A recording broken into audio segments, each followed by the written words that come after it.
All right, welcome back. I don't think we have any new faces for this workshop, so um, we will get into it. This is our last workshop, and following this, we will have one-on-one resume review. So if anyone is looking for that, we will have a few different HR professionals on to look over those. So I will go ahead and give the floor to Jeanette. Well, welcome everybody. I'm Jeannette from Citizen State Bank here in the H.E.R.O department. H.E.R.O stands for Helping Employees Reach Optimism. So as you can tell by the name, we do things a little more than the usual. My background here, is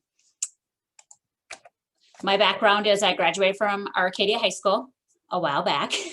Got my education from Western Technical College, and during that time at Western, I was also working for Hampton Inn and Suites in the housekeeping and then in a management role. And after graduation, kind of transitioned to bookkeeping at a Winterland Design. And then from there, I stepped into banking and covered a lot of banking roles.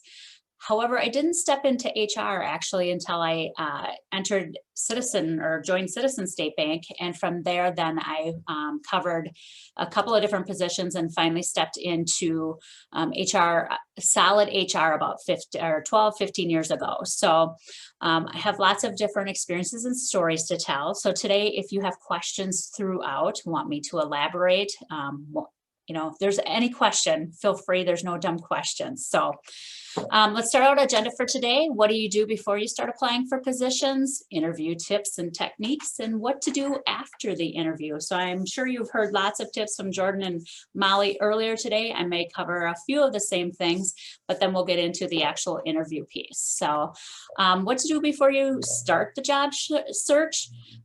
Definitely update your resume with the most current information. I don't know how many times I interview people only to find out that their most current position is either not on their resume at all, or the dates aren't up to date. So again, it goes back to that detail that Molly mentioned. So another one is personalizing your voicemail with your name and a professional message.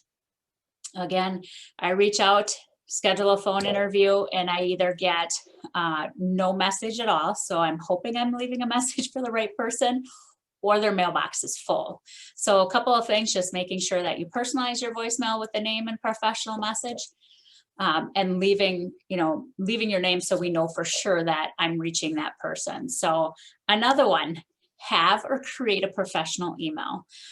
You want to, if you're stepping into your first professional job, you certainly want to lead off on the right foot. So some examples that I've come across, at Foxy Lady at Gmail, or Tomcat, or Bacardi Girl, you name it, I've seen it. You want to step out on professional. So whether it's your name or whatever, make sure that it looks professional when you're putting it on your resume. Reviewing your social media accounts. Do they need a little cleanup? Do you have a professional pic on your LinkedIn? Just making sure that you're ready to roll when you're stepping out with your resume and looking for that first professional job, that you're doing it right the first time. So now that you have officially started the job search, your resume is updated, your phone, your email, be sure to regularly check your email and voicemails. Many times I'll leave a voicemail for someone and I never hear back from them for like a week, and then they finally call back. Well, they've missed their opportunity to schedule a phone interview or do an interview because they haven't checked it. So again, if you're applying for jobs, make sure that you're regularly checking that voicemail. Always respond to your emails or voicemails within 24 hours or less.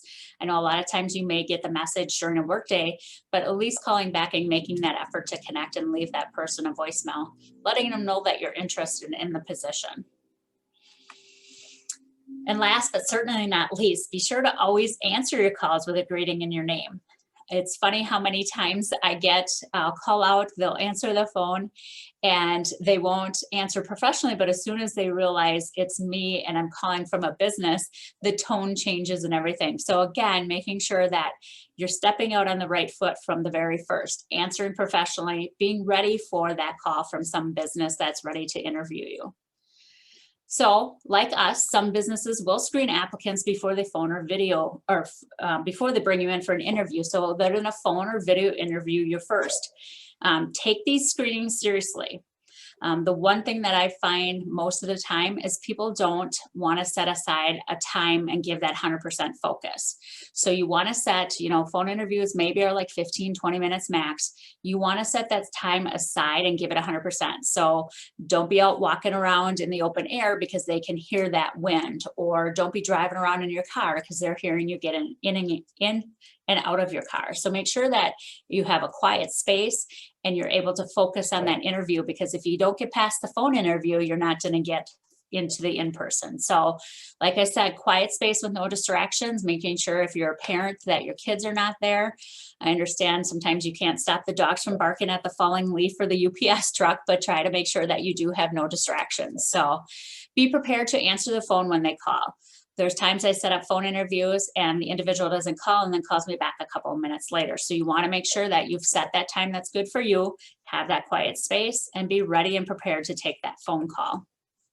And last but not least, smile, and remember you only have that one chance to make that great first impression. They can tell if you're smiling on the phone or not. So be prepared. So making that positive first impression, making sure that you're arriving at least 10 minutes early. As the saying goes, to be early is to be on time is to be late. So if you're rolling in just at the time of your interview, they might have a job description for you to read. They may have an application for you to complete. You're not going to have that time to do so. If you arrive 10 minutes early too, you're able to collect yourself and be able to walk in and ready for that interview.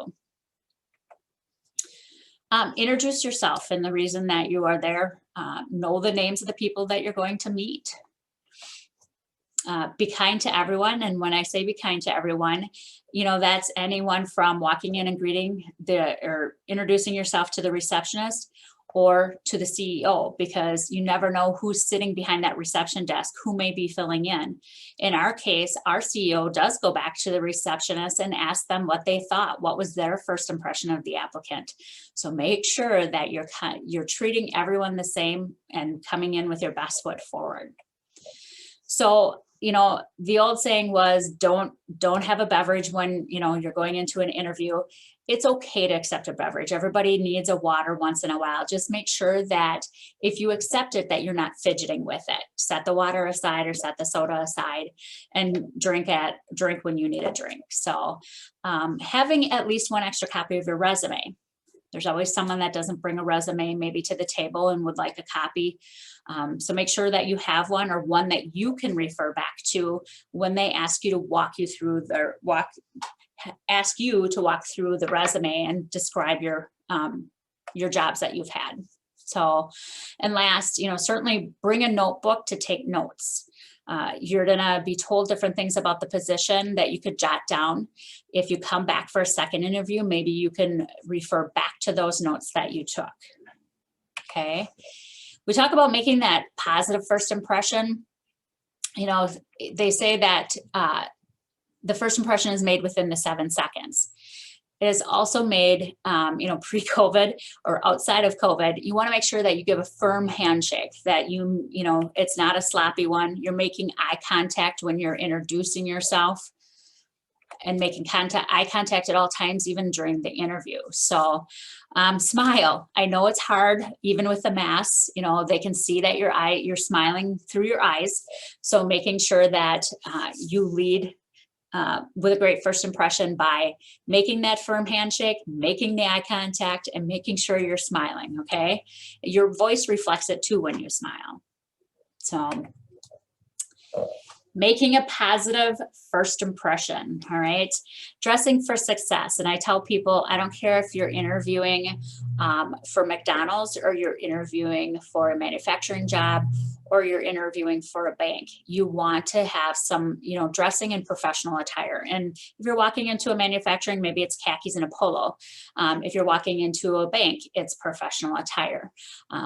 There's nothing more than disappointing than a individual that comes in their tennis shoes, or doesn't take that interview serious, because we, as the people that are interviewing you, are setting aside time in our day to do so. So making sure that you're coming prepared and dressing for it. Low-key jewelry, the big, things can be a distraction. So jewelry, scents, stuff like that. So think of it as less is more. when you're dressing and putting on jewelry.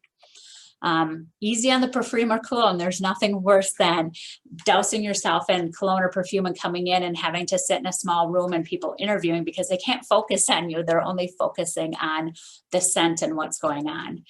The same with, I mentioned about the tennis shoes, just having a nice pair of dress shoes or a nice pair of loafers if you're guys. And then also nails, making sure they're well manicured. No half painted, just get rid of the nail polish. Half painted, again, people are looking at you and it's a distraction. So making sure you're setting the best self out there. Okay. So I know Molly had talked about this briefly, but researching your employer. Okay. I don't know how many people, when I do phone interviews and I ask them, what do you know about our organization? And they go, well, I know you're a bank. So if you really, really want that job and you're really interested in it, making sure that you know the company's history. Okay. Making sure that you've looked up what is their mission? What is their vision? What are the core values that they live by? We have 6 core values here at Citizens, and it comes as soon as someone applies. We ask them what core value do they connect with the most and what is the one they connect with the least, and just talking through that. And then we talk through our core values. So the more knowledge you have coming in the door is more of a talking piece throughout that interview. What is the organizational structure? If you're coming in, you're going to want to know, am I coming in as a teller? That there's a relationship banker role or what's above it. So just understanding that the organization, what the culture is, who would be your supervisor, stuff like that. So be prepared with your organizational, with the culture. If you look at our Facebook, we have videos out there you can watch and see, are the employees having fun? Is it a happy place? Also, is it someplace that you want to work? Current events, if you're out there on the website or Facebook, has the bank maybe been awarded an award, or your company that you're looking at, have they been awarded something that you can bring up as a talking point? Locations and directions, making sure that you know where you're going for that interview. If you're not sure and you get lost and you're late for your interview, doesn't leave a good first impression, right? So making sure you know where you're going. For the interview itself, so turn off the cell phones.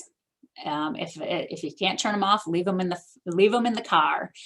Another big one is if your watch receives text, I always tell people remove it.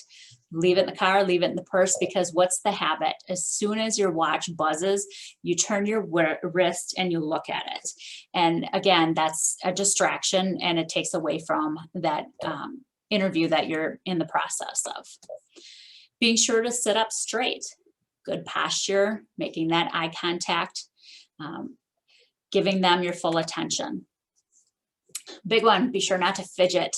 Tap your fingers, look around, maybe you're in a room that has windows, looking out the window versus looking at the person that's interviewing you. So making sure that, you're paying attention, because all of those things, the fidgeting, looking around, it shows that you're nervous. So by concentrating on the person, and if you can't look them in the eye, look them at the nose level. So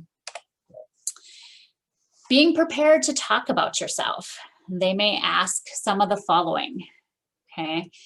What are your strengths? So making sure you think about this ahead of time, and how does it relate to the position? So maybe it's going back and looking at that ad of the position you applied for, or you're looking at the job description ahead of time. We hand out a job description. So kind of keying in on those things and going, okay, they're looking for someone that has attention to detail. So you can relate those back into the interview of here are my strengths. I can multitask well, I have attention to detail, stuff like that. They're going to ask you what your skill set is. Again, going back to trying to relate them from job description and job ad to what they're looking for, okay? Another one, area. So some people ask, what are your strengths and what are your weaknesses? Another word or another way to ask that for weaknesses is areas of development and growth. So think about that, as it relates to the job. of course, if you're applying for a job you've never done before, it is an area of growth, and you're just honest of like, you know, for example, if you're applying for a personal banking role here at the bank, you may not know how to the products and how to sell them. So you need to be coached. And so that would be an area of development. So motivations, you'll get the question, what motivates you? You're not going to want to say money. Money motivates pretty much everybody if you're honest with yourself. So what are your motivations? What gets you out of bed during the day, in the morning, and what gets you to work? What motivates you? So think about that.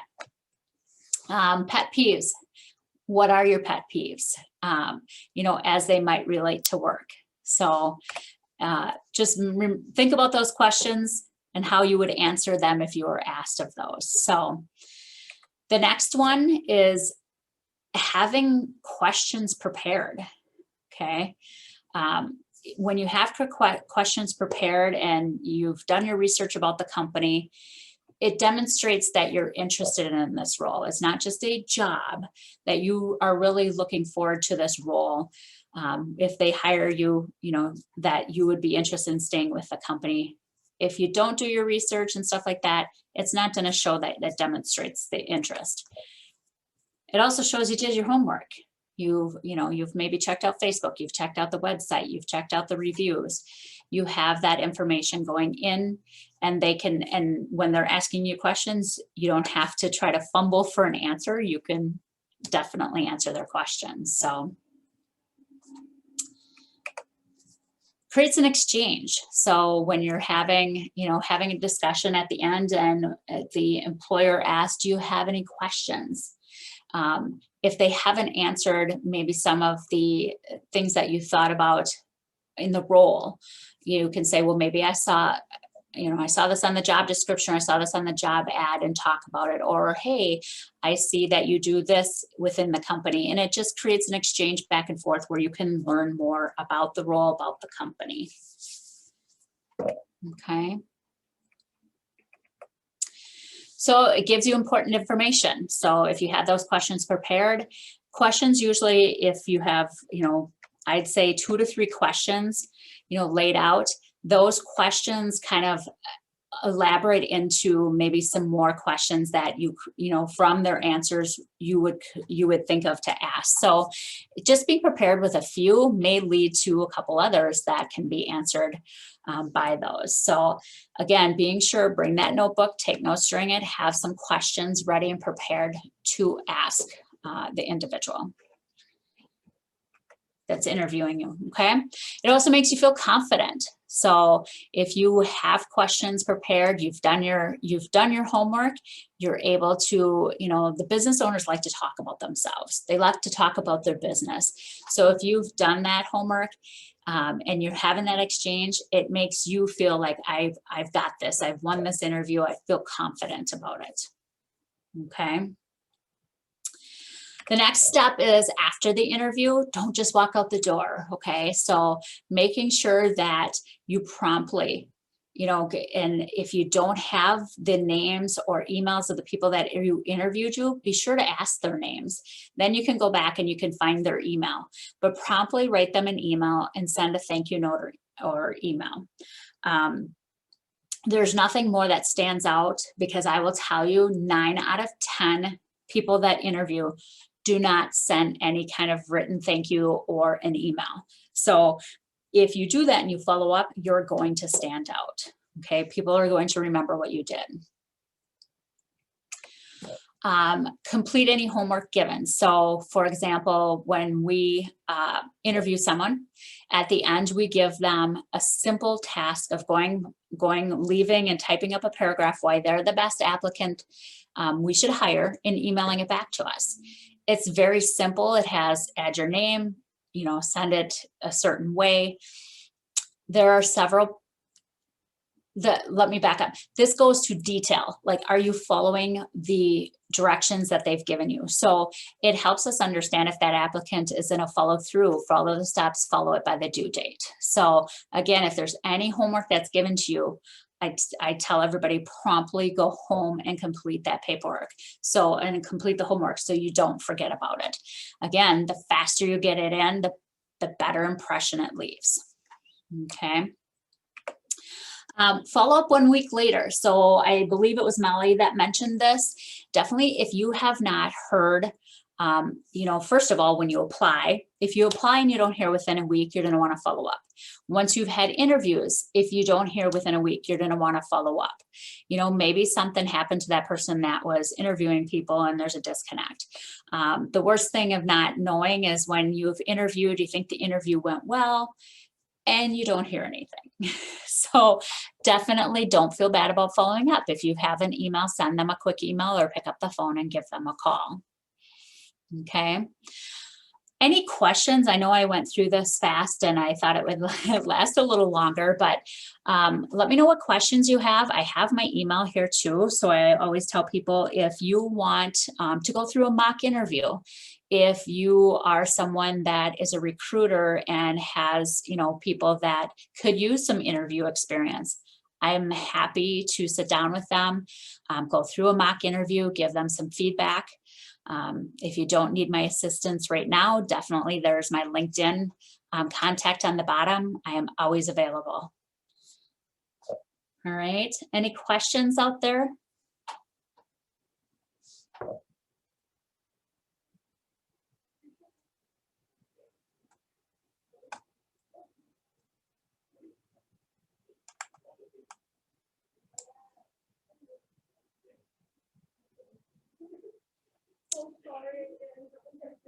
All right. Well, you have my contact information. Should you have any more questions about the interview process, and again, my phone number and email if you need to reach out. I know Taylor did mention at 5 o'clock there is resume. There'll be some professionals looking over resumes, so be sure to. Okay, Sherry asked, what homework do you give? That is a very good question. So depending on the role, we might, for example, right now we have a marketing role out there. We may give them, depending on if it's a graphic role, we may have them design a brochure for us. If it's something as simple as maybe a teller role or relationship banker role, we're going to give them a paragraph, or we're going to give them a piece of paper. And it says on there, type us up a paragraph of why you're the best applicant we should hire. And it says complete it on Word, add your name and date, and send it back. And we simply do this not so much as what is the content of that paragraph, as is it, can they follow the steps? I've had people just literally walk out to their car, write the answer or write their paragraph on the bottom of the sheet, take a picture with their phone and send it back. So technically that wasn't following directions. We're just looking to see if they can do simple things and follow the details. So that's a very good question. Any others out there? I have stories. If you want to know any stories of, you know, HR, I could probably write a book. I believe one of them earlier talked about resumes. Resumes are great when they come on paper. I did have one time, an individual from a pizza place wrote his contact and information and how he wanted to be hired at our company and sent it on a napkin. So, you know, you hear pretty much everything. So, but again, if you need any assistance, please let us know. I'm here to help you. I know COVID has thrown everybody for a loop. We've interviewing a little different, some companies, whether it's virtual or phone. We are back to interviewing in person with masks, which is even harder because you don't see people's facial emotions like they normally do. So again, goes back to smiling. So Gidget, thanks for the question. Do you feel COVID has changed the interview process? And if so, you know, it has, because there are people, everybody takes the level of COVID differently. Some are very, very worried about it, but know that they have to apply and interview for a job. So we've kind of changed the process. So our interview process is we screen by phone. The first was normally in person. And if they and with the immediate manager. And then if they got past the first, then they interviewed with our CEO. We have changed that. If they're really concerned about coming in, we do the first with phone interview. The second then would be virtually with someone from the H.E.R.O team and the immediate manager. And then at that point, we do need to have them come in for the second, just, you know, with a financial institution, people are on site. We need them to experience our culture. However, there are industries that are working straight from home, and they do all the interviewing from home now virtually, and they onboard them virtually. So if you're one of those that's an outgoing person and you need that contact, you're going to want to look for or ask the businesses when you're interviewing, you know, what is the process? Are these positions in person? Are they working from home? Everybody has a different level. We've actually had some positions, we've lost some positions because they decided during COVID they liked working from home. And we've had others join us. I just hired one actually today that was more than happy to come back into the workforce. They had worked from home for several years and said, I'm an outgoing person. I need to be in person. So yeah, it's changed. The interview process has changed for many people, as with the onboarding piece. And the onboarding piece, you know, if you're used to having people show you and hands-on, it's been very hard for some of those because they're doing the stuff virtually. So yeah, Taylor mentioned in the chat too, Inovia does all interviewing and onboarding remote. So we're making it work. I think, you know, there are positives that are coming out of COVID. People are learning to, in just this case, you know, with the interviewing and the resume and cover letters, we used to go out to the schools and we used to do the presentations. You know, we've learned that we can do them virtually, just like a lot of other things, you know, training and stuff like that. So Sherry, how do you market business as a premier employer virtually? Yes, good question.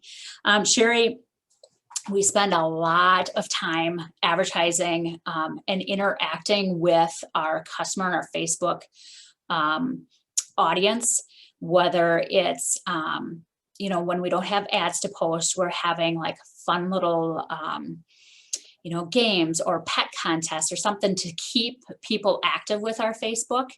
And then we look for the referrals. We've had, I would say, 50% of our hires are direct referrals from our customers or our employees. And then the rest are coming from hire sites, you know, Indeed, stuff like that. So it's definitely another thing is we've applied and received best banks to work for 2 years in a row. So getting that award and having that out on our website and touting that in our job ads has really brought attention to the focus too of a good place to work for. So anything you can do if you're a business to try and try to receive any accommodations and stuff like that that you can use in your job ads is going to help you bring in applicants. Another thing that we've done is we've worked closely with the colleges. When we were in person, we were able to go over there and talk with the students, you know, attend career fairs, just try to get in and do presentations. So when they're looking for employment, they're seeking us out first. So it's the biggest thing you can do. Gidget mentioned the culture. If you have never come into Citizen State Bank downtown on 620 Main Street, come in, have a coffee on us. Our lobby is actually a cafe and we serve coffee. We're not a standard bank. We try to stick out. So we have TVs on the wall, and think about the industrial look. That's kind of what we have going. And the look on people's faces when they come in for the first time to interview is just like, wow, I can't believe this place. So trying to just stand out and be someone different. So, because everybody can slap an ad on an Indeed and hope that they can get applicants. Same goes with you interviewing. How can you set yourself apart? And the biggest thing is researching the company, researching the person that is interviewing you, if you can, know something about them. So any other questions? Good questions. Keep them coming.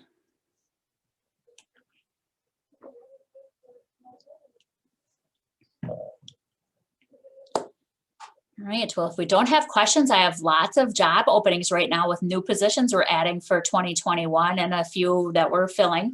So if you haven't checked out citizenstatebank.us, you should check us out and check out our employment page. I would love to give an opportunity to interview some of you. All right. Well, thank you, Jeannette, for presenting. Great information. I know we finished a little earlier, but if any of you are looking to do the resume one-on-ones, you have 30